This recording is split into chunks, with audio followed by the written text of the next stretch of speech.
नमस्कार साथियों, एक बार फिर से आप सभी का बहुत बहुत स्वागत है हमारे YouTube चैनल सफलता एक्सप्रेस कोचिंग सेंटर पे। तो इस वीडियो में आप सभी के लिए लेकर आए क्लास 10th की सोशल साइंस की वायरल ऑब्जेक्टिव क्वेश्चन जो आपकी आज एग्जाम होने वाली है। उसमें ये प्रश्न 100% देखने को मिलेगा। मात्र वीडियो को शुरू से अंत तक देखिएगा। वीडियो अच्छी लगी तो लाइक करना, चैनल पर नए व्यक्ति सपोर्ट कर रहे हैं तो चैनल को सब्सक्राइब करके और बगल में जो बेल आइकन दिया रहेगा उसे जरूर दबा लेना, क्योंकि जैसे हम कोई वीडियो डाले उसका नोटिफिकेशन जो है सबसे पहले अपने मोबाइल पर मिलता रहे। तो जल्दी से आप सब शेयर भी कीजिए और कमेंट में बताइए 1 नंबर सवाल का सबसे पहले नंबर आंसर बताइए आप सब। यहाँ पे कहा गया है, यहाँ पे पहले नंबर है मेजनी का संबंध किस संगठन से था। तो मेजनी का संबंध जो है किस संगठन से था, तो ये कार्बोनरी से था। तो एक का सही उत्तर हो जाएगी option number B is the right answer हो जाएगी। चलिए दूसरे नंबर प्रश्न को देखिएगा। दूसरे नंबर है रूस में जार का अर्थ क्या होता है। तो रूस में जार का अर्थ होता है रूस का सम्राट। बिल्कुल D is the right answer हो जाएगी। चलिए दूसरे के बाद देखिएगा नेक्स्ट प्रश्न, यानी कि तीसरे नंबर प्रश्न में कहा गया है हुआ हुआ आंदोलन किस प्रकृति का था। तो हुआ हुआ आंदोलन किस प्रकृति का था। तो 3 का right answer option number A यानी कि हो जाएगा रिवोल्यूशनरी मूवमेंट, यानी कि option number A is the बिल्कुल राइट हो जाएगी, यानी कि क्रांतिकारी आंदोलन। चलिए नेक्स्ट क्वेश्चन, यानी कि तीसरी के बाद देखिएगा चौथे नंबर क्वेश्चन को। चौथे नंबर में है, यहाँ पे देखिए चौथे नंबर क्वेश्चन में कहा गया है व्हेन डिड द खिलाफत मूवमेंट स्टार्ट इन इंडिया, यानी कि भारत में जो है वो खिलाफत आंदोलन शुरू हुआ था, वो कब हुआ था। तो यहाँ पे 4 का right answer option number A हो जाएगा, यानी कि 1920 में। चलिए नेक्स्ट क्वेश्चन को देखिएगा, यानी कि 5 नंबर क्वेश्चन में कहा गया है 1917 ईस्वी में भारत में पहला जूट मिल शहर स्थापित हुआ था।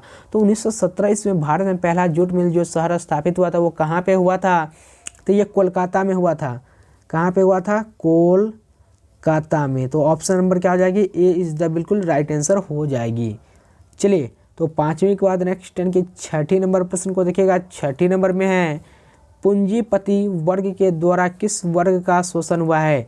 तो पूंजीपति वर्ग के द्वारा किस वर्ग का शोषण हुआ है। तो श्रमिक वर्ग का भी हुआ है, बी है मध्यम वर्ग का भी, और सी है कृषक वर्ग का भी, और डी है उपरोक्त सभी। तो यहाँ पे 6 का right answer option number D is the right answer हो जाएगी। देखिए अगले नंबर क्वेश्चन में है in ancient time by which road trade was the conductor Asia in Europe, यानी कि प्राचीन काल में जो है वो किस स्थल मार्ग से एशिया और यूरोप का व्यापार होता है। तो यहाँ पे राइट आंसर की बात करें तो 7 का जो राइट आंसर हो जाएगी option number B is the बिल्कुल राइट आंसर हो जाएगी, यानी कि जिसे इंग्लिश में कहते हैं सिल्क रॉट, ROT रॉट। तो यहाँ पे क्या हो जाएगा, बी इज द बिल्कुल राइट आंसर हो जाएगी। चलिए याद कर लीजिएगा आप सब।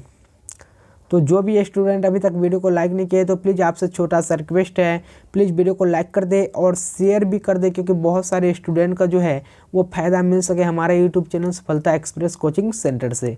यहाँ आप देखिए कहा गया है 8वीं नंबर है गुटेनबर्ग ने सर्वप्रथम किस पुस्तक की छपाई की है। तो गुटेनबर्ग ने सर्वप्रथम किस पुस्तक की छपाई की, तो बाइबल की थी। किसकी की थी, बाइबल की। तो option number D is the बिल्कुल राइट आंसर। 8वीं के बाद देखिएगा 9वीं नंबर प्रश्न को। 9वीं नंबर बहुत ही इंपॉर्टेंट है, राष्ट्रपिता के नाम से किसे जाना जाता है। तो राष्ट्रपिता के नाम से हम सब महात्मा गांधी को जानते हैं। तो ऑप्शन नंबर बिल्कुल B is the right answer हो जाएगी। चलिए तो 9वीं के बाद देखिएगा 10वीं नंबर क्वेश्चन में है कौन सा सामाजिक वर्ग बुद्धिजीवी वर्ग के रूप में उभर कर आया था। ये बहुत ही इंपॉर्टेंट क्वेश्चन है। 10 नंबर जो देख रहे हैं ना बहुत ही इंपॉर्टेंट है कि कौन सा सामाजिक वर्ग बुद्धिजीवी वर्ग के रूप में उभर कर आया था। तो यहाँ पे 10 का राइट आंसर हो जाएगी ऑप्शन नंबर सी, जिसे हम सब लेबर क्लास कहते हैं, LABOUR labour, CLASS labour class, यानी कि श्रमिक वर्ग। Option number C is the बिल्कुल राइट आंसर। 11वीं नंबर प्रश्न को देखिएगा। 11वीं नंबर प्रश्न में कहा गया है जब हम लैंगिक विभाजन की बात करते हैं तो हमारा अभिप्राय होता है, कहाँ पे होता है। तो 11 का बिल्कुल B is the right answer हो जाएगी, समाज द्वारा स्त्रियों और पुरुषों को दी गई असमान भूमिका। तो option number B is the बिल्कुल राइट आंसर हो जाएगी। चलिए तो 11वीं के बाद देखिएगा नेक्स्ट प्रश्न को, यानी कि 12 नंबर को। यहाँ पे 12 नंबर प्रश्न में कहा गया है निम्नलिखित में से कौन संघ राज्य की विशेषता नहीं है। तो इनमें से कौन जो है संघ राज्य की विशेषता नहीं है। तो 12 का बिल्कुल right answer option C right हो जाएगी, इकहौरी शासन व्यवस्था, option number C is the बिल्कुल राइट आंसर। तो मोस्ट इंपॉर्टेंट क्वेश्चंस को देख रहे हैं तो प्लीज़ आप सब शेयर भी कीजिएगा। यहाँ पे देखिए कहा गया है आप सभी के सामने, 2 मिनट देखिए प्रश्न को थोड़ा, यहाँ पे 13 नंबर में है, बिहार में संपूर्ण क्रांति का नेतृत्व किसने किया? बहुत ही सिंपल है, जयप्रकाश नारायण ने किया था। तो 13 का बिल्कुल D is the right answer. चलिए 13 के बाद देखिएगा नेक्स्ट क्वेश्चन यानी कि 14 नंबर क्वेश्चन है, इनमें से कौन सी एक बात लोकतांत्रिक व्यवस्थाओं के अनुरूप नहीं है? तो इनमें से कौन सी ऐसी बात जो है लोकतांत्रिक व्यवस्था के अनुरूप नहीं है?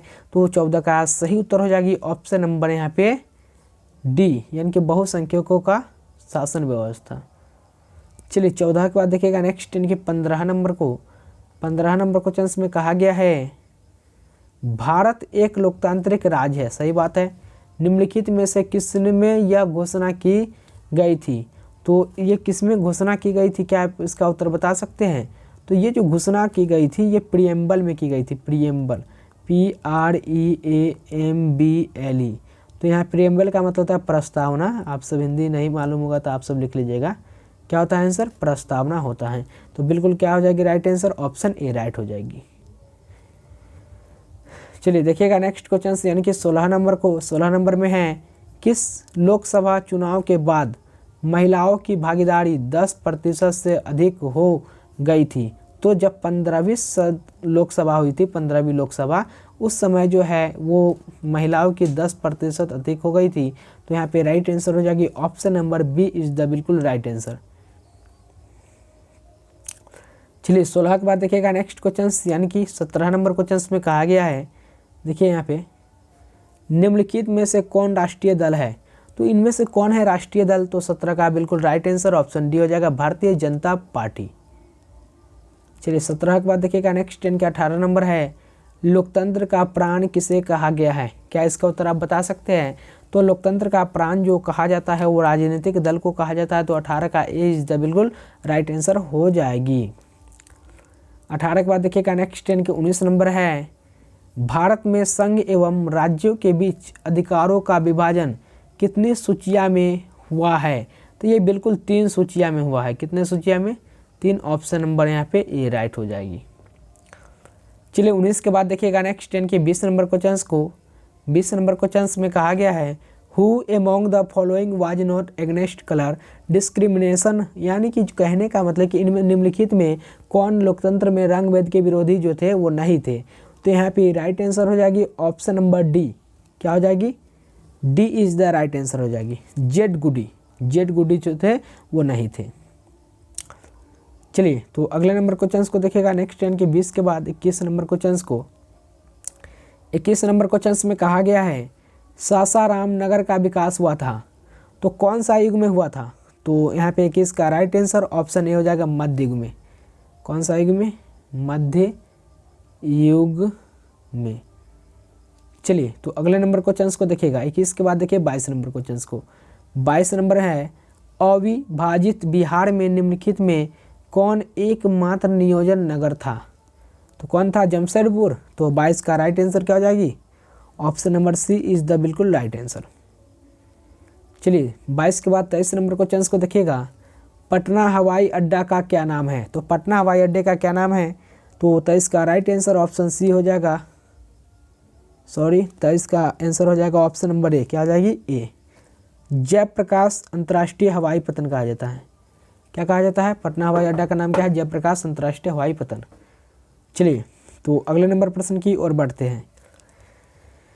24 नंबर प्रश्न को देखिए, 24 नंबर में है बिहार में रज्जू मार्ग कहाँ है? बहुत ही इंपॉर्टेंट है, बिहार में रज्जू मार्ग जो है वो कहाँ पे है? तो ये राजगीर में है। ऑप्शन नंबर क्या आ जाएगी? बिल्कुल राइट आंसर बी राइट हो जाएगी। चलिए 24 के बाद देखिए 25 नंबर प्रश्न को, बिहार में खनिज तेल मिलने की संभावना है, कहाँ पे है?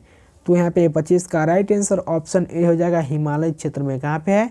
हिमालय क्षेत्र में। Option number A is the right answer. और ये 26 नंबर जो प्रश्न देख रहे हैं ना, ये प्रश्न जो है बहुत ही इंपॉर्टेंट है, लीक भी हो चुका है ये प्रश्न। देखिए यहाँ पे कांवर झील स्थित है। कांवर झील जो है वो कहाँ पे स्थित है? तो ये बेगूसराय जिला में स्थित है। कहाँ पे है? बेगूसराय जिला में। तो option number C is the right answer. चलिए 26 के बाद देखिएगा नेक्स्ट 10 की 27 नंबर। ये सभी प्रश्न जो है बहुत ही इंपॉर्टेंट है। प्लीज़ आप सब वीडियो को शेयर कीजिएगा और चैनल पर नए व्यक्ति सपोर्ट कर रहे हैं तो चैनल को अभी सब्सक्राइब कर लीजिएगा, क्योंकि जैसे ही आपकी एग्ज़ाम खत्म होती है सबसे पहले हमारी टीम आंसर प्रोवाइड कराती है। यहाँ पर देखिए 27 नंबर है, संजय गांधी जैविक उद्यान किस नगर में स्थित है? तो ये जो स्थित है ये पटना में स्थित है। तो यहाँ पे राइट आंसर क्या आ जाएगी? ऑप्शन नंबर बिल्कुल डी। इंग्लिश में आप सब भी याद कर सकते हैं, इन विच सिटी संजय गांधी जैविक उद्यान इज सिचुएटेड। इनके संजय गांधी जैविक उद्यान किस नगर में स्थित है? तो क्या आ जाएगी राइट आंसर? पटना। 28 नंबर देखिएगा, 28 नंबर में है, निम्नलिखित में कौन सड़कों का एक वर्ग नहीं है? तो सड़कों का एक वर्ग नहीं है हमारे अकॉर्डिंग क्या होना चाहिए? पूर्व पश्चिम गलियारा। तो इसका आंसर आप सब देखिएगा, थोड़ा दिमाग से कंफ्यूज है। चलिए तो 28 के बाद देखिएगा 29 नंबर प्रश्न को, जिस देश का राष्ट्रीय आय अधिक होता है वह देश कहलाता है? तो विकसित कहलाता है। ऑप्शन नंबर यहाँ पे बी राइट हो जाएगी। देखिए 29 के बाद नेक्स्ट 10 की 30 नंबर है, भारत के किस राज्य की प्रति व्यक्ति आय सर्वाधिक है? तो गोवा की जो है सबसे अधिक सर्वाधिक है। तो 30 का बिल्कुल right answer option number D right answer हो जाएगी। 31 नंबर प्रश्न को देखिए, 31 नंबर है, निम्नलिखित में कौन मुद्रा का कार्य नहीं है? इनमें से कौन जो है मुद्रा का कार्य नहीं? तो उत्पादन। Option number D is the बिल्कुल राइट आंसर। चलिए 31 के बाद देखिए नेक्स्ट 32 नंबर जो कि बहुत इंपॉर्टेंट है, भारत का केंद्रीय बैंक कौन है? तो भारत का केंद्रीय bank reserve bank of India. Option number 32 का ए राइट हो जाएगी। चलिए 32 के बाद देखिएगा नेक्स्ट 33 नंबर है, 33 नंबर में है, what is the main source of energy, यानी कि ऊर्जा का मुख्य स्रोत क्या है? तो यहाँ पे 33 का right answer option number D हो जाएगा, इनमें से सभी, यानी कि ऑल ऑफ डीज, यानी कि कोयला भी है, पेट्रोलियम भी है और विद्युत भी है। तो डी इज द बिल्कुल राइट आंसर। चलिए 33 के बाद देखिएगा 34 नंबर है, पार्ले समूह के थम्स अप ब्रांड को किस बहुराष्ट्रीय कंपनी ने खरीद लिया? तो कौन खरीद लिया था? तो यहाँ पे कोका कोला। कौन? Coca Cola. 34 का ऑप्शन नंबर क्या आ जाएगी? ये राइट आंसर हो जाएगी। अगर आपके एग्जाम में प्रश्न पूछेगा कि पार्ले जी के मालिक कौन है, पार्ले जी के मालिक कौन है? तो चौहान फैमिली है। अगर ये प्रश्न अगर पूछ देगा तो कौन है? चौहान फैमिली। याद कर लीजिएगा आप सब, बहुत ही इंपॉर्टेंट है। चलिए 34 नंबर प्रश्न के बाद 35 नंबर प्रश्न को देखिए, 35 नंबर में है, निम्नलिखित में से किसे बाढ़ से सबसे अधिक हानि होती है? तो ज़्यादा जो हानि जो होती है वो पशुओं की होती है या फसलों की होती है या भवनों की? तो सभी की होती है। तो ऑप्शन नंबर क्या हो जाएगी? डी हो जाएगी। चलिए 35 के बाद देखिएगा नेक्स्ट इनके 36 नंबर को देखिएगा, सामान्य संचार व्यवस्था के बाधित होने का मुख्य कारण है? तो यहाँ पे 36 का right answer option number A हो जाएगी, केबल का टूट जाना। केबल का टूट जाना, ए इज द बिल्कुल राइट आंसर। 37 नंबर प्रश्न को देखिए, 37 नंबर है, आग से जलने की स्थिति में किस प्राथमिक उपचार की आवश्यकता है? तो ये जब आग में अगर कोई जलता है उस समय जो प्राथमिक उपचार की आवश्यकता होती है वो अस्पताल पहुंचाना होती है। तो 37 का सी इज द राइट आंसर। चलिए 37 के बाद देखिएगा नेक्स्ट इनकी 38 नंबर है, भूकंप केंद्र के ऊर्ध्वाधर पृथ्वी पर स्थित केंद्र को क्या कहा जाता है? तो अधिक केंद्र कहा जाता है। तो 38 का बिल्कुल B is the right answer हो जाएगी। चलिए तो 39 नंबर देखिएगा, 39 नंबर में है, बिहार का कौन सा क्षेत्र बाढ़ से प्रभावित है? तो पूर्वी बिहार, यानी कि ईस्टर्न बिहार। ऑप्शन नंबर क्या हो जाएगी? ए राइट आंसर हो जाएगी।